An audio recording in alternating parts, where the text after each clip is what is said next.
हैदराबाद में बल्दियाती इंतखाबात के हवाले से पोलिंग का आगाज कर दिया गया है। एमकेएम पाकिस्तान की जानिब से गुज़िश्ता शब इलेक्शन का बॉयकॉट कर दिया गया था, जिसके असरात नजर आ रहे हैं।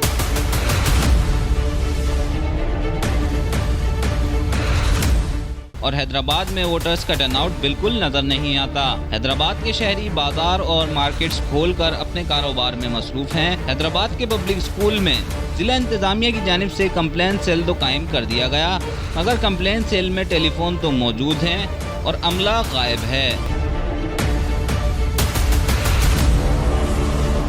कोई शिकायत लेकर जाए तो कहां जाए, कोई पूछने वाला नहीं। सिक्योरिटी के हवाले से हैदराबाद पुलिस की जानिब से फुल प्रूफ इंतजाम किए गए हैं, जबकि एसएसपी की जानिब से भी मुख्तलिफ पोलिंग स्टेशन का दौरा किया जा रहा है। कैमरामैन फहीम लोधी के साथ शाहजेब शेख, हैदराबाद टाइम्स।